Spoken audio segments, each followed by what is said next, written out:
하나님의 말씀 고린도전서 1장 18절에서 21절까지 우리 18절부터 함께 합독합니다. 시작.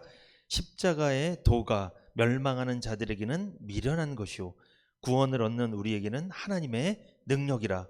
기록된 바 내가 지혜 있는 자들의 지혜를 멸하고 총명한 자들의 총명을 폐하리라 하였으니 지혜 있는 자가 어디 있느뇨 선비가 어디 있느뇨 이 세대의 변사가 어디 있느뇨 하나님께서 이 세상의 지혜를 미련케 하신 것이 아니뇨.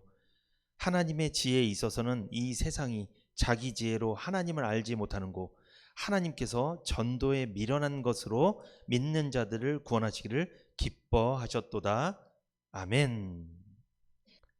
고린도전서 1장 18절에서 21절을 중심으로 전도의 정의라는 제목으로 은혜를 나누겠습니다. 바울이 전도를 해서 많은 교회를 세웠습니다. 그 당시에 여러 도시를 돌아다녔는데 그 도시 중에 이 고린도라는 도시가 있었습니다.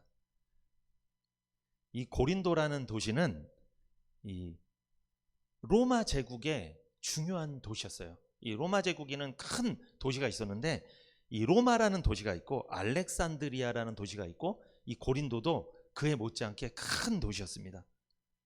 고린도는 매우 부유한 도시였어요. 잘 사는 사람이 많았습니다. 그 이유는 고린도가 항구 도시였습니다. 이 항구 도시니까 배가 많이 왔다 갔다 하잖아요. 그래서 교통의 요지였습니다. 그리고 상업과 무역이 굉장히 발달했습니다. 고린도는 번창하는 상업의 중심지였기 때문에 이 로마 제국 각지에서 수많은 사람들이 고린도로 몰려들었습니다. 이로 인해 고린도에는 다양한 인종과 종교가 공존하고 있었습니다. 그래서 다양한 신을 섬기는 신전들도 많이 세워져 있었어요. 사람들의 왕래가 많았다고 말씀드렸습니다. 사람들이 많이 왔다 갔다 하면 이게 무슨 일이 일어나요? 그 사람들을 통해서 퍼뜨리는 게 있죠.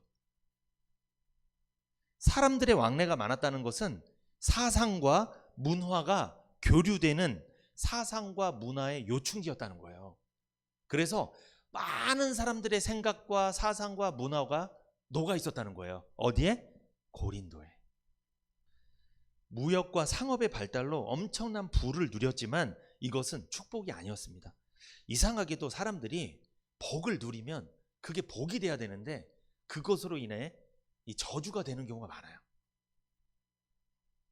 엄청나게 부유한 사람들이 많았잖아요, 고린도에. 그런데 그만큼 이 고린도는 타락한 도시의 대명사였습니다. 그래서 당시에 이 사람들이 어떤 몸을 파는 여자를 딱 보잖아요. 그럼 뭐라고 말했냐면 고린도 여자네. 고린도 여자가 아닌데도 뭐라고 말하는 거예요? 고린도 여자네. 그렇게 부를 정도였어요. 그리고 누가 죄를 딱 짓잖아요. 그러면 고린도 사람이네. 그렇게 말이 나올 정도였어요. 고린도가 그렇게 타락했다는 거예요. 안 좋은 것의 대명사 고린도. 그렇게 타락한 고린도에 위치한 고린도 교회는 어땠겠습니까? 영향 받았을까요? 안 받았을까요? 영향을 받았습니다. 신약 성경에 등장하는 여러 교회가 있습니다. 뭐 빌립보 교회도 있고 데살로니가 교회도 있습니다. 데살로니가 교회는 칭찬받았던 교회죠. 그리고 골로새 교회도 있고 많아요. 바울이 세운 교회가. 그런데 참 말도 많고 탈도 많았던 교회가 어디다? 고린도 교회입니다. 그래서 고린도전서 후서가 좀 길어요. 바울이 할 말이 많았던 것 같습니다. 이 고린도 교회는 도덕적인 문제도 심각했습니다. 막 가족 간에 막 이상한 관계를 맺지 않나? 이게 상상할 수 없는 관계를 맺지 않나? 뭐 타락한 어떤 도덕적인 타락의 양상이 막 나타났어요. 그런데 이 도덕적 문제는 눈에 보이는 문제잖아요. 그거 못지않게 영적인 문제도 많았던 교회가 고린도 교회였습니다. 영적인 문제가 많았다는 건 뭐예요? 다양한 사람들이 들어오고 다양한 사상이 많았으니까 이단 사상도 많이 들어오고 이단 교리도 많이 들어오고 세상 문화도 많이 들어오고 세상의 정치, 이념, 철학 이런 게 많이 들어왔다는 거예요. 이 복음을 전하기 쉽지 않은 상황이었다는 거예요. 그럼에도 바울은 복음을 전해서 교회를 세웠습니다. 이 구원받은 성도들이 있었다는 거죠. 물론 이 세상에 있는 교회 중에 문제 없는 교회 없습니다. 모든 교회가 문제가 있습니다. 그래서 고린도 교회 뭐라고 욕할 건 없어요. 왜냐하면 다 교회가 문제가 있어요. 그럼에도 고린도 교회의 문제에 대해서 좀 우리는 살펴봐야 됩니다. 왜냐하면 심각한 문제가 있었는데 이 영적인 문제거든요. 어떤 문제냐면 교회 내에 서로 파벌을 형성했다는 거예요. 파벌을 형성하니까 뭐가 일어날까요? 싸움이 일어납니다. 분쟁이 생겼다는 거예요. 고린도전서 1장 11절에서 12절을 같이 읽어봅니다. 시작. 내 형제들아 글로의 집 편으로서 너희에게 대한 말이 내게 들리니 곧 너희 가운데 분쟁이 있다는 것이라. 이는 다름 아니라 너희가 각각 이르되 나는 바울에게, 나는 아볼로에게, 나는 게바에게, 나는 그리스도에게 속한 자라는 것이니. 지금 바울이 이 편지를 고린도 교인들에게 보냈을 때는 바울은 그들과 함께하는 게 아니겠죠? 어디 다른 곳에서 편지를 보내는데 소식을 들었는데 무슨 소식을 들었다? 너희에게 분쟁이 일어났구나, 싸움이 있었다. 나는 바울에게, 나는 아볼로에게, 나는 게바에게, 나는 그리스도에게 속한 자다. 지금 파벌이 생겼다는 거죠. 어떤 파? 바울파, 아볼로파, 게바파, 그리스도파. 이게 네 파가 형성이 돼서 서로 다툼을 벌이고 있었다는 거예요.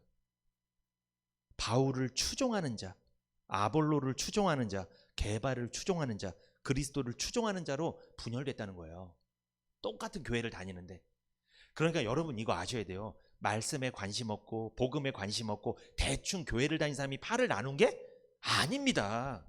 열정적이고 좀 열심히 해보려고 하고 배워보려고 하고 이런 사람이 오히려 교회를 분쟁을 일으켰다는 거예요.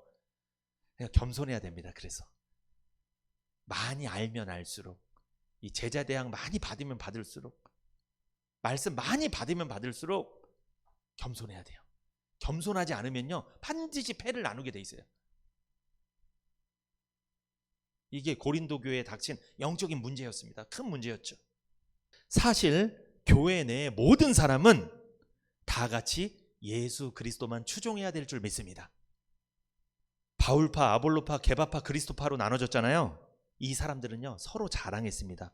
누구를 자랑해요? 바울을 자랑하고 아볼로를 자랑하고 게바를 자랑했습니다.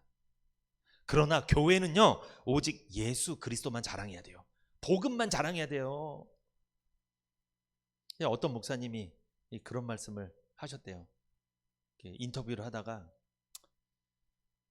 어떤 교회가 되고 싶냐 물어보니까 그 목사님이 우리 교회는 이 서울대병원 같은 교회가 되고 싶다. 그래서 왜 서울대병원이냐? 서울대병원 치료해 주는 데잖아요. 유명한 곳이잖아요. 우리도 이제 영적으로 치료해 주는 곳이 되고 싶다. 그러면서 이 서울대병원 원장 이름 아냐고 물어보니까 기자가 모른대요. 모르잖아요. 원장이 누군지, 병원장이 누군지 모르잖아요. 몰라도 병원이 잘 되잖아요. 교회는 목사님이 누군지 몰라도 잘 돼야 된다. 목사를 추종하는 게 아니고 누구를? 예수님을 추종해야죠. 목사님은 예수님을 추종하게 만들어주는 역할이지.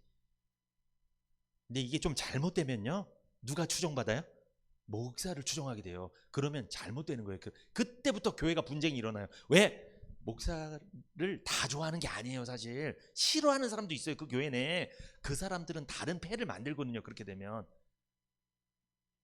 그리스도만 추종하게 만들었으면 전부 다 하나가 되게 할 수 있었는데 목사가 자기 일을 따라오니까 자기를 추종하게 만들다가 패가 또 여기서 나눠져 버리는 거예요. 반드시 분쟁이 일어나요. 목사님을 싫어하라는 게 아니에요. 존경하고 존중하고 사랑해야죠. 그러나 누구보다 더 존중하면 안 된다? 그리스도를 넘어서 존중하면 안 된다는 거죠. 명심해야 됩니다. 그렇다고 무시하라는 말이 아니고요. 그래서 패가 나눠지는 거예요. 그러니까 예수님보다 바울을 더 사랑했던 거예요. 예수님보다 아볼로를 더 사랑했던 거예요. 예수님보다 베드로를 더 사랑했던 거예요. 그래서 교회가 나눠지는 겁니다. 교회가 왜 파벌이 나뉘고 분쟁에 휩싸이는 것입니까? 교회가 영적으로 타락하는 이유가 뭐예요? 십자가를 자랑하지 않고 예수님을 자랑하지 않고 다른 것을 자랑하기 때문에 그래요. 바울을 자랑하고 아볼로를 자랑하고 게바를 자랑하고. 이 서울대병원 원장 모르는데 병원은 잘 고쳐요. 교회도 그 목사님 누군지 몰라도 교회 잘 돌아갑니다. 말씀이 붙잡고 가는 거기 때문에, 물론 그 목사님을 통해 말씀을 하나님 주시지만 그 말씀이 그 교회를 끌고 가는 거지 그 목사님 개인이 끌고 가는 게 아니에요. 하나님은 말씀 전하는 스피커로 사용할 뿐이죠. 고린도 교회에서 일어난 영적 문제, 이 파벌이 나뉘는 문제, 파벌이 나눠졌기 때문에 이건 큰 문제입니다. 교회가 사상이 하나로 되지 않는 거예요. 복음으로 사상이 하나가 돼야 되거든요. 그게 안 되는 거예요 지금. 고린도 교회에서 일어난 영적 문제에 대한 바울의 처방전은 십자가였습니다. 그래서 고린도전서 1장 17절 바울의 처방전, 고린도전서 1장 17절 시작. 그리스도께서 나를 보내심은 세례를 주게 하려 하심이 아니요 오직 복음을 전하게 하려 하심이니 말의 지혜로 하지 아니함은 그리스도의 십자가가 헛되지 않게 하려 함이라. 바울은 십자가를 전했습니다. 복음을 전한 거예요. 다시 그가 처음 고린도 교회를 세웠을 때 십자가의 복음을 전했던 것처럼 다시 십자가의 복음을 전한 거예요. 고린도 교회가 파벌이 나뉜 것이 십자가의 복음을 몰라서 나뉜 거예요? 알았는데도 나뉘었어요? 알았는데도 십자가의 복음을, 예수님을 자랑하지 않게 되니까, 다른 거 자랑하게 되니까 교회가 분쟁이 생기는 거예요. 파벌이 일어나는 거예요. 우리도 마찬가지입니다. 교회가 싸우게 되고 파가 나눠지는 이유, 성도들이, 이 목회자가 십자가를 전하지 않아서 그래요. 복음을 전하지 않으면 반드시 파벌이 나눠져요. 교회가 왜 나뉜다고요? 왜 싸움이 일어난다고요? 십자가를 전하지 않아서, 복음으로 하나 되지 않아서 그래요. 그래서 목회자는요, 복음으로, 십자가로 하나가 되게 만들어줘야 돼요. 그걸 하지 않으면 사단이 와서 분쟁을 일으켜요. 반드시 복음이 아니라 사람을 좋아하게 만듭니다. 사람 좋아하게 만든다는 게 패가 나뉜다는 거잖아요. 그 사람 말만 듣는다는 거예요. 다른 사람 말 안 듣겠다는 거예요. 사도행전 16장을 보면 바울이 전도하고 복음을 전했잖아요. 빌립보 교회와 이 루디아라는 그 장사치와, 그리고 빌립보 감옥 간수, 그 가정을 중심으로 빌립보 교회가 세워졌죠. 그 이후에 바울은 데살로니가 교회를 세웠습니다. 그리고 베레아라는 곳에 가서 베레아 사람들에게 복음을 전했어요. 그런데 성과가 좋았습니다. 교회가 막 세워졌어요. 그리고 베레아 사람들은요, 그 사람들도 마찬가지로 학문의 욕구가 많고 이 복음에 관심이 많았던 사람인지라 그 사람들도 복음을 듣고 다 구원받았어요. 베레아 사람들은 사실 참 겸손했습니다. 겸손하게 말씀을 잘 받았어요. 그래서 복음의 역사가 많이 나타났습니다. 그 이후에 바울은 아덴이라는 곳으로 갔어요. 아덴이 어디냐면 오늘날 아테네입니다. 이 아덴은요, 헬라 철학과 문학의 본산지입니다. 그래서 아덴에 있는 사람들도 학문적인 욕망이나 지적 욕구나 어떤 수준이 높았습니다. 굉장히 철학적인 사람들이에요. 그래서 바울이 그곳에 전도하러 갔을 때 이겨보려고 했어요. 뭐로 이겨보려고 했다? 복음으로.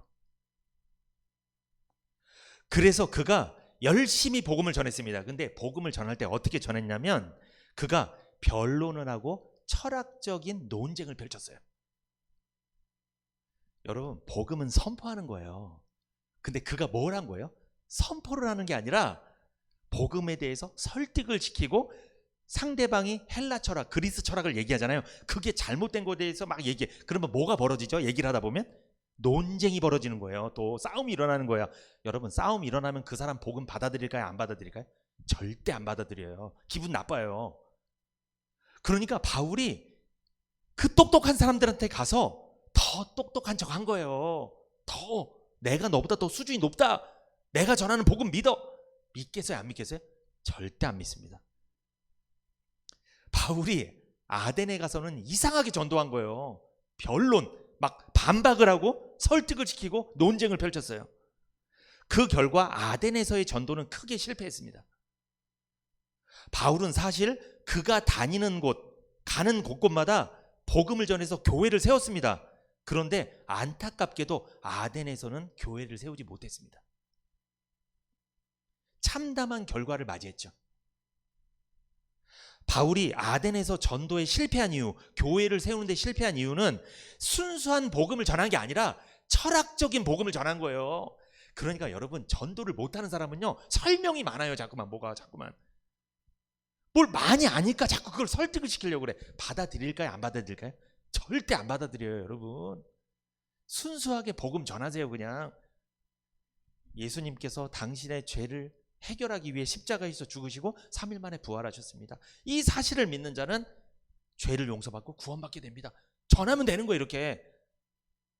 근데 거기다가 뭘 붙여, 사변적인 걸 자꾸만 붙여, 말을 붙이고, 안 돼요. 그러면 안 돼. 역사가 안 일어나요. 순수하게 복음 전해야 됩니다. 그런데 참 신기한 건 아덴에서 바울이 복음을 전했잖아요. 거기는요, 누가 핍박하는 사람이 없어요. 왜? 논쟁하는 거 좋아하는 동네야.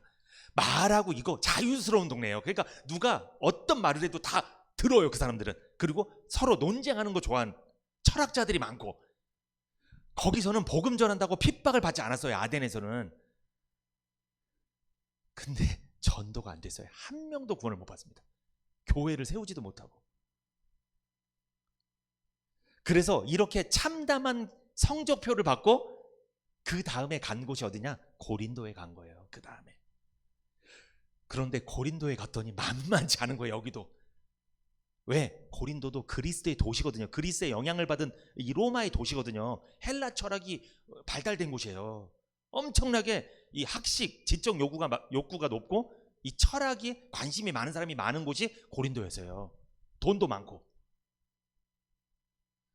그러니까 고린도에서도 아덴처럼 했다가는 전도가 된다, 안 된다? 안 된다는 걸 바울이 알았어요. 그래서 바울이 뭐만 전하겠다? 십자가만 전하겠다는 거예요. 왜? 그 전에 아덴에서 실패를 하고 왔기 때문에. 복음 전하는 거 어려운 일이에요? 쉬운 일이에요? 쉬워요. 어렵지 않아요. 그런데 왜 어렵게 생각이 들어요? 내가 뭔가 덧붙여야 된다고 생각해, 자꾸만 여기다 말을. 그래서 더 전도가 안 된다니까요. 더 안 믿는다니까요. 순수하게 전하세요. 그렇게 핍박을 많이 받았던 도시에서는 순수한 복음을 전했더니 구원받고 교회가 세워졌고, 핍박을 하나도 안 받는 도시에 갔는데 철학적으로 뭔가 섞어서 해보려고 하다가 전도 하나도 안 되고. 우리에게 주는 메시지가 있죠. 그렇다면 여러분, 오늘 본문을 통해 전도의 정의가 무엇인지 좀 살펴보려고 합니다. 여러분, 전도는 무엇입니까? 하나님은요, 전도를 통하여 구원하시는 거예요. 다른 거를 통해서 구원하지 않습니다. 전도를 통해서 구원하세요. 복음을 전해서 믿고 받아들이는 자들이 구원받는 거죠. 전도는요, 영혼을 구원하는 하나님의 방법입니다. 전도는 인간의 방법이 아니에요. 하나님의 방법이에요. 복음을 잘 전하는 전도야말로 영혼을 살리는 가장 귀한 사역이죠. 그래서 전도의 정의, 전도가 무엇인지 알아야 사명을 감당할 수 있는 것입니다. 성도의 최대의 사명은 전도죠. 전도의 정의는 무엇입니까? 첫 번째, 여러분 18절 읽어봅니다. 고린도전서 1장 18절 읽어보세요. 십자가의 도가 멸망하는 자들에게는 미련한 것이요 구원을 얻는 우리에게는 하나님의 능력이라 말하죠. 전도는 무엇이냐? 첫 번째, 전도는 십자가의 도를 전하는 것이에요. 이게 전도입니다. 유대인들은 전도를 했을까요? 안 했을까요? 안 했습니다. 왜? 유대인들은요, 전도가 뭐라고 그랬어요, 방금 전에? 전도는 십자가의 도를 전하는 거예요. 이게 전도예요. 유대인들은 십자가의 도를 전했을까요? 경멸했을까요? 경멸했죠, 십자가의 도를. 그러므로 유대인들은 십자가의 도를 전하지 않았습니다. 유대인들은 전도한 거예요, 안 한 거예요? 안 한 거예요. 유대인들은 무엇을 전했죠? 율법을 전했죠. 율법을 철저히 지켜서 구원받는 것을 전했죠. 십자가의 도를 그들은 경멸했습니다. 전하지 않았어요. 십자가의 도가 뭘까요? 십자가의 도는 십자가의 이치, 십자가의 진리, 두 글자로 복음을 말하는 거죠. 십자가의 도는 복음이에요. 그러므로 전도는 십자가의 도, 즉 복음을 전하는 것이 전도예요. 만약에 복음을 전하지 않고 율법을 전하면 전도가 아닙니다. 복음을 전하지 않고 내 철학과 내 어떤 방법을 갖고 막 전도하려고 하면 이건 전도가 아니라는 거예요. 그래서 아덴에서 실패한 거예요, 바울이. 순수하게 복음을 전하는 것, 십자가의 도를 전하는 것이 전도입니다. 십자가의 말씀을 전하는 거죠. 고린도전서 1장 18절, 십자가의 도가 멸망하는 자에게는 미련한 것이요 구원을 얻는 우리에게는 하나님의 능력이라. 십자가의 도, 복음이 멸망하는 자, 지옥에 가는 사람들에게는 어때요? 미련하다고 그랬죠. 복음은요, 구원받는 사람들에게는 능력이 되는 거예요.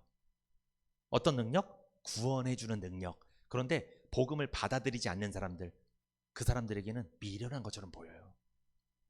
율법주의자들 있죠. 율법을 철저히 지켜서 구원받으려는 사람들, 이 사람들은 복음을 믿어서 구원받는 게 미련해 보이겠죠. 율법을 지켜서 구원받는 게 지혜로워 보일 거 아니에요, 그들은. 이단들은 비유풀이랍니다.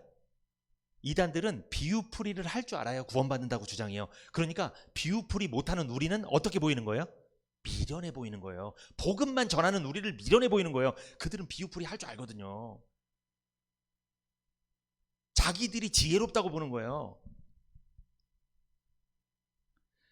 이 성경 말씀이 성취된 거예요. 18절에 십자가의 도가 멸망하는 자들에게는 미련한 것이다, 이렇게 말씀하잖아요. 구원을 얻는 우리에게는 하나님의 능력이다. 당시에 유대인들은 율법을 전했습니다. 십자가의 도를 전하지 않았어요. 그리고 고린도에 사는 헬라인들이 있을 거 아니에요. 헬라 철학에 영향받은 사람들, 이 헬라인들은요 비유풀이를 전하는 거예요. 그러니까 그들의 사상과 이념을 전하는 거예요. 그들이 마치 무슨 아리스토텔레스 철학, 이런 그리스 철학 있잖아요. 이런 걸 막 전했다는 거예요. 고린도전서 1장 22절 한번 같이 읽어봅니다. 여러분, 고린도전서 1장 22절 시작.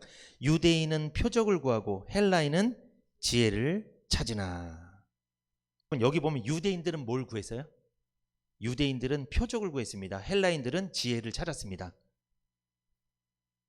그래서 표적을 구하는 유대인들에게는 십자가의 도를 전하는 이 그리스도인들이 미련해 보인 거예요. 그리고 지혜를 찾는, 세상적인 어떤 철학을 찾는 그 헬라인들에게는 십자가의 도, 이 복음을 전하는 사람들이 미련해 보였다는 거죠. 유대인들이 표적을 구했다는 것은 무엇이냐? 유대인들은요 정말 눈에 보이는 기적적인 일을 요구한 거예요. 그리고 헬라인들은 지혜를 찾았다. 이것은 자기들의 철학으로 해석할 수 있는 것을 알려달라는 거예요. 그리고 눈앞에 보이는 것으로 알려달라는 거예요. 이게 헬라인들이에요. 요즘 세상 사람들이랑 똑같죠? 하나님이 어디 있어? 내 눈에 보여. 내 눈에 보여달라고, 하나님을. 내가 그럼 믿을게. 그리고 나를 설득시켜봐. 나를 납득시켜봐. 해석을 해봐. 그럼 내가 믿을게. 여러분, 우리가 복음 전하는 건요 해석을 해주는 게 아니에요. 선포하는 거예요. 믿으면 구원이고 안 믿으면 구원 못 받는 겁니다. 그런데 유대인이나 헬라인들은 요구한다는 거예요. 표적을 요구하고 지혜를 요구하고. 고린도전서 1장 23절 읽어봅니다. 시작. 우리는 십자가에 못 박힌 그리스도를 전하니 유대인에게는 거리끼는 것이요 이방인에게는 미련한 것이로되. 바울은 뭐라고 말합니까? 우리는 십자가에 못 박힌 그리스도를 전한다. 십자가에 못 박힌 그리스도를 전하는 것, 즉 복음을 전하는 것이 전도입니다. 다른 거 하면 안 돼요. 순수하게 복음만 전해야 돼요. 그리스도가 십자가에 달렸다는 것은 유대인들에게는 거리끼는 거라고 나오죠. 그게 무엇이냐? 유대인들의 비위에 거슬렸다는 거예요. 그리고 이방인에게는, 이 헬라인들에게는 미련한 것이었다. 이방인에게, 헬라인에게는 어리석게 보였다는 거죠. 성경을 말한다고 해서 다 말씀이 아닙니다. 십자가의 도를 전하는 것이 말씀이고 전도예요. 그러니까 십자가의 도만 깔끔하게 전하면 되는데 십자가의 도는 빼놓고 무슨 기적을 뭐 별 성경에 주변 이야기만 잔뜩 해. 많이 알고 있어. 그렇게 해서는 전도가 안 된다는 거예요. 절대 전도가 안 돼요. 그러면 영혼들을 교회로 인도하는 것은 전도의 사명을 감당하는 거죠. 교회로 인도된 영혼들은 교회에서 전하는 이 복음을 듣고 구원받게 되는 거죠. 그러므로 여러분, 전도란 무엇이다? 첫 번째, 십자가의 도를 전하는 것, 복음을 전하는 게 전도라고 말씀드렸어요. 두 번째, 여러분 22절에서 23절 읽어봅니다. 고린도전서 1장 22절에서 23절 시작. 유대인은 표적을 구하고 헬라인은 지혜를 찾으나 우리는 십자가에 못 박힌 그리스도를 전하니 유대인에게는 거리끼는 것이요 이방인에게는 미련한 것이로되. 24절도 읽어볼까요 여러분? 오직 부르심을 입은 자들에게는 유대인이나 헬라인이나 그리스도는 하나님의 능력이요 하나님의 지혜니라. 아멘. 여기 22절에 보면요, 유대인은 표적을 구한다고 했죠. 유대인들은 표적을 구했다. 그래서 십자가에도 복음이 거리끼는 것, 비위에 거슬렸다 이 뜻이거든요. 거부감이 들었다는 거예요, 이 복음이. 왜 그렇습니까?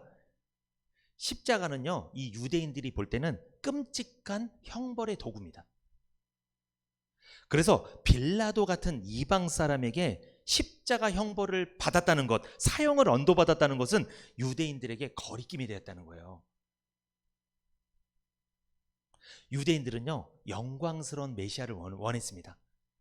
세상 권세를 강력하게 갖고 있는 이 로마 황제 같은 이 메시아를 원했어요. 그런데 십자가에 달리는 메시아를 그들은 원하지 않았어요. 유대인들은 표적을 구했습니다. 예수님이 십자가에 달렸을 때 표적이 나타나서 자신을 십자가에 달린 사람들을 다 죽여버리고 로마를 엎어버리고 해방을 시켜줄 줄 알았다는 거예요. 근데 예수님은 무기력하게 죽으셨죠. 그들이 바랬던 메시아가 아니었다는 거예요. 표적을 구했어요. 예수님한테는 표적이 나타나지 않았어요. 그 결정적인 순간에, 아니 그 십자가에서 말씀 한마디 하면 엎어버리는데, 그냥 그런 능력이 있으셨는데 그걸 하지 않으셨어요.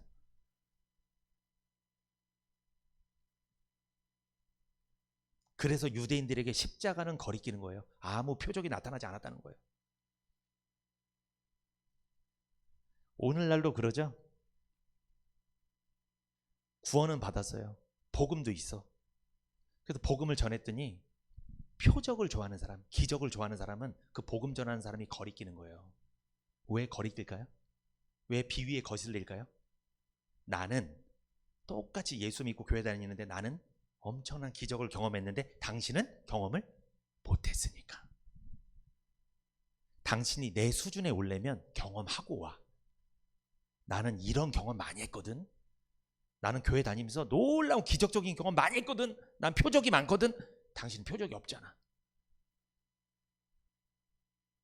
그러니까 거리끼는 거예요. 대화하기 싫은 거예요. 수준이 안 맞는다고 생각하는 거예요.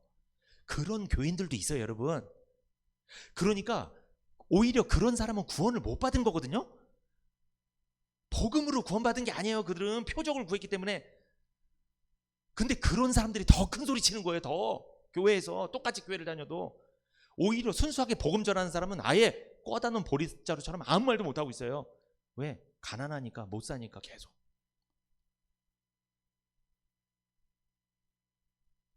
유대인들이 십자가를 바라보면 비위에 거슬리는 거예요. 이게 짜증이 나는 거예요. 왜? 능력도 하나도 없는 십자가, 무기력하게 죽었어. 아니 로마 병사한테 찔려서 하나님이라면서 죽어버렸어. 교회를 다녀도 복음으로 구원받지 못한 사람이 있죠. 그 사람들은요, 복음 전하는 사람이 거리끼는 거예요. 그래서 당신 삶으로 증명을 하는 거야. 되게 못 살면서, 가난하면서, 힘들면서 복음만 얘기해 맨날. 나는 당신보다 기적을 더 많이 경험했는데 거리끼는 거예요. 그래서 자꾸 율법주의자들한테도 복음이 거리끼겠죠. 왜? 나는 십계명을 어려서부터 이렇게 잘 지키고 철저하게 지키는데 당신은 다 잘 못 지키니까, 나보다 상대적으로 율법을 잘 못 지키니까. 근데 그 사람이 복음으로 구원받고 그 사람이 복음을 막 얘기하니까 얼마나 거리끼겠어요. 이게 비위 상하는 거죠. 아이 진짜 이래버리겠지. 아니 기도 몇 시간 하세요? 성경 몇 시간 읽으세요? 예배 얼마나 잘 드리세요? 헌금 얼마나 드리세요? 아니 모든 거를 보면 나보다 못한 것 같은데 복음만 얘기해. 이게 얼마나 거리끼겠냐는 거예요. 그러니까 이게 마태복음 16장 4절 시작. 악하고 음란한 세대가 표적을 구하나 요나의 표적밖에는 보여줄 표적이 없느니라 하시고 저희를 떠나가시다.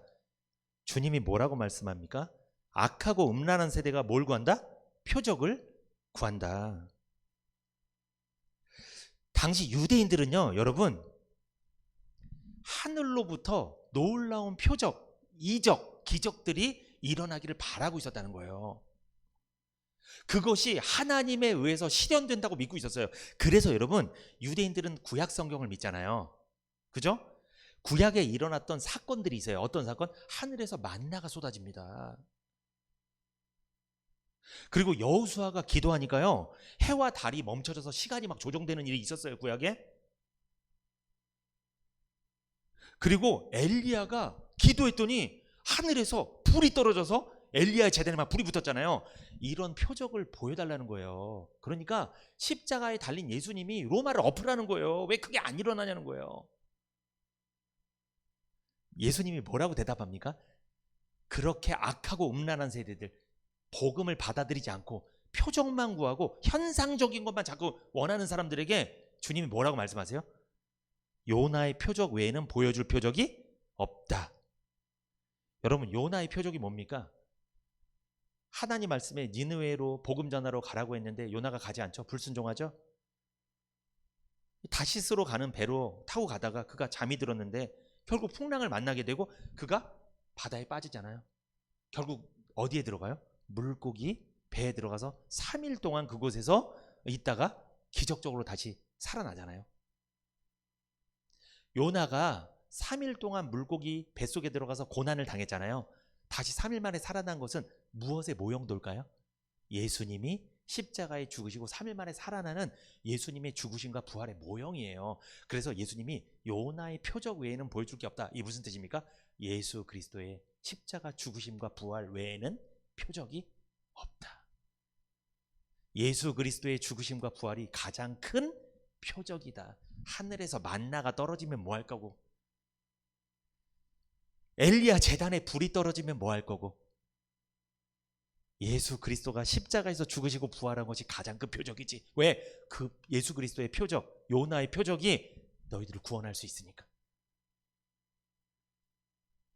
아니, 엘리야의 제단에 불이 떨어지고 하늘에서 만나가 떨어지면 뭐해? 그게 우리를 구원을 못 지키는데, 우리의 죄를 용서를 못 받게 하는데, 그거는 아니 이빨이 금리빨이 되고 삶에서 뭐 문제가 해결되고 놀라운 경험을 하고, 맞아요, 하나님이 해주시, 그래 하나님이 해줬다고 합시다. 그런데 그게 내 죄를 용서해 주지 못하잖아요. 요나의 표적 외에는 주님 말씀하시잖아요, 보여줄 표적이 없다고.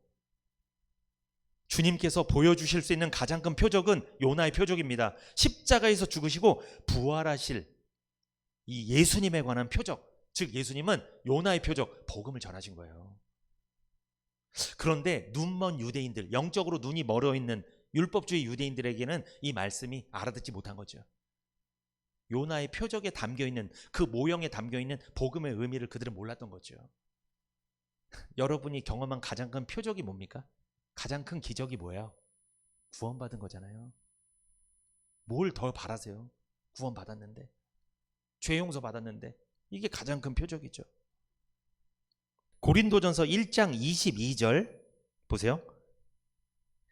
유대인은 표적을 구하고 헬라인은 지혜를 찾는다고 말씀하잖아요. 헬라인은 지혜를 찾습니다.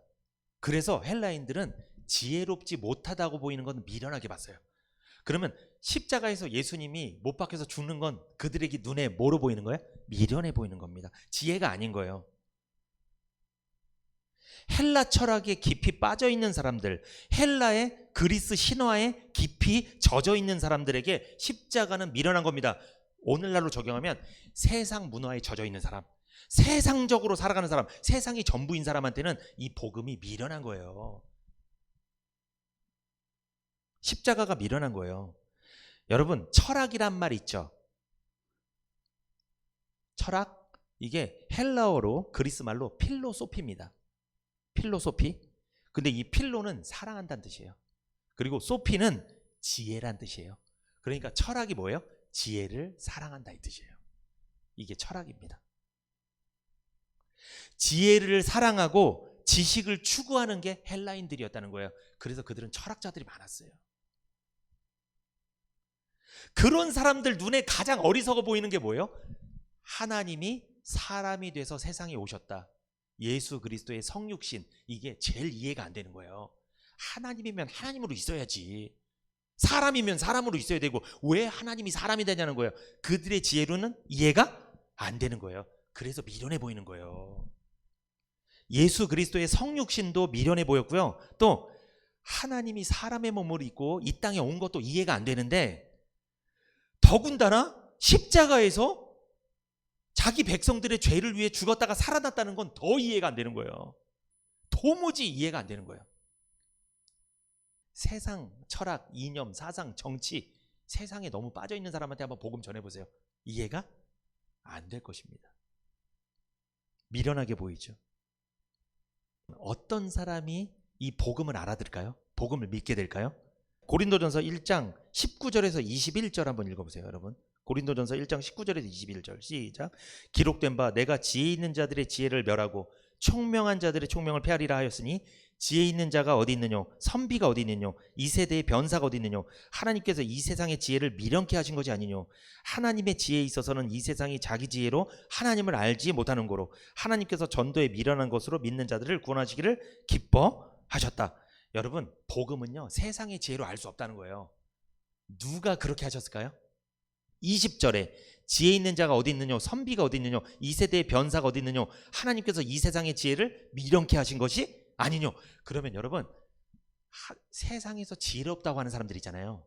이 사람들이 복음을 깨닫지 못하는 건 누가 그렇게 하셨다는 거예요? 하나님이.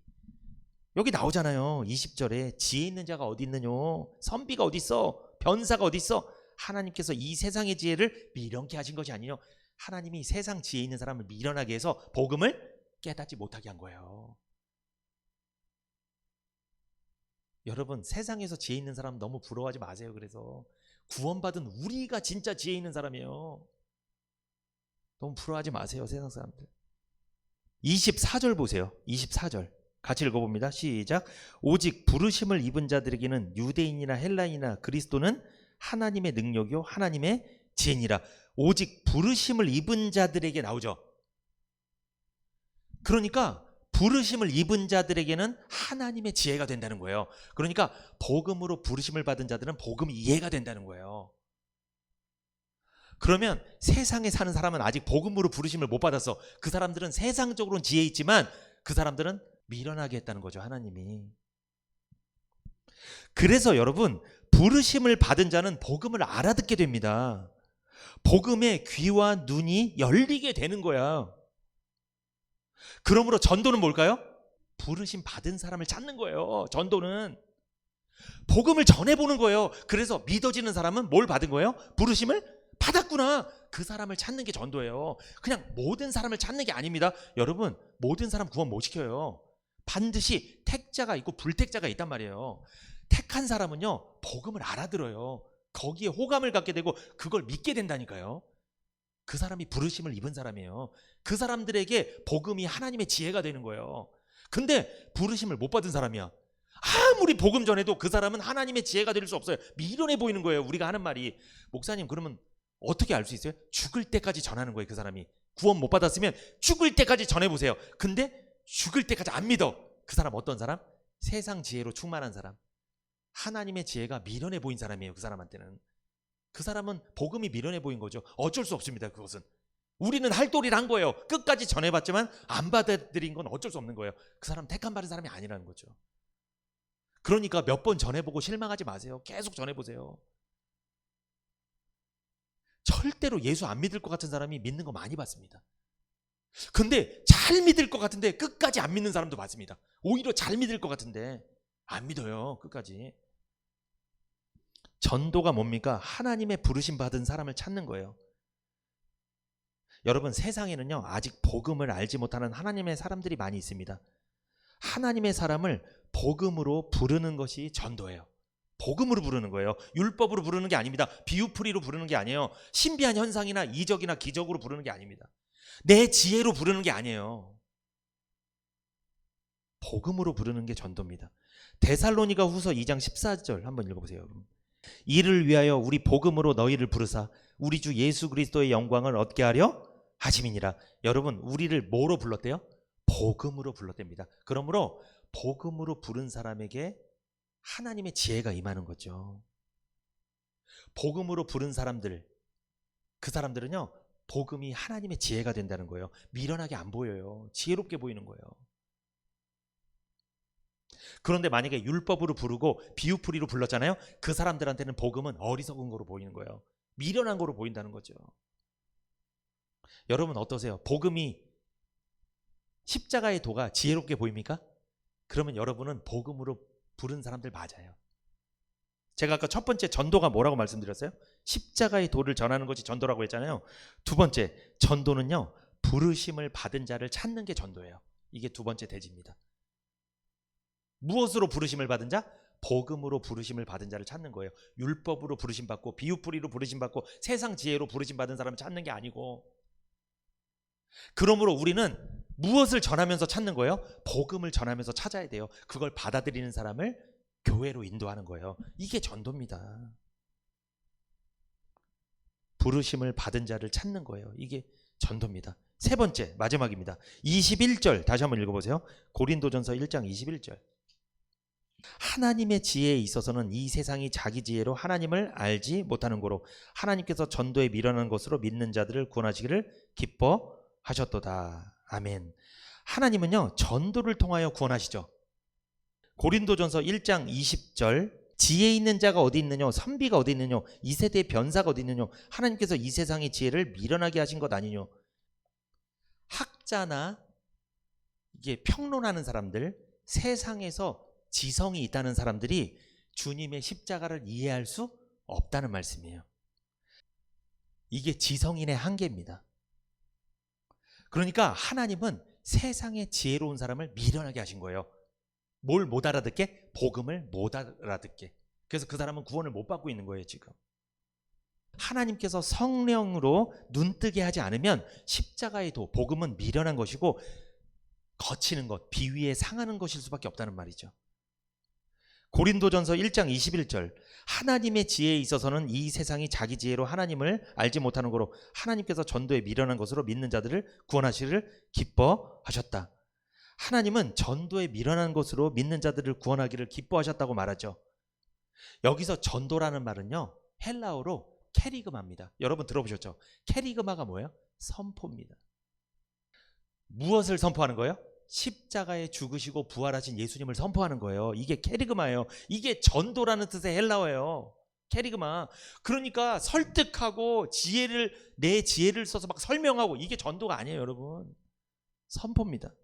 지적 욕망이 강한 사람들, 고린도 사람들한테, 그리고 헬라 아덴 사람들한테 선포라니까 그들은 좋아했을까요? 싫어했을까요? 싫어해. 여러분, 지적으로 욕망이 많은 사람들 있잖아요. 세상 지혜 뛰어난 사람들, 그냥 말 한마디 딱 하는 거 되게 싫어해요. 왜? 근거를 갖고 얘기하는 거 좋아해요. 이런 말 싫어하는 거예요. 예수 믿으면 천국 가고 믿지 않으면 지옥 갑니다. 아주 싫어합니다. 이게 맞잖아요. 이 말을 전하는 거예요, 여러분. 근데 이런 식을 싫어한다니까요. 왜? 설명을 다 하라는 거예요. 그걸 다 설명을 하는 거예요. 납득을 시키라는 거예요, 나를. 여러분, 하나님이 사람이 돼서 세상에 오신 것, 그리고 예수님이 우리 죄를 위해서 십자가에 죽으시고 부활하신 것, 이거는 설명한다고 믿는 거예요? 믿어지는 거예요?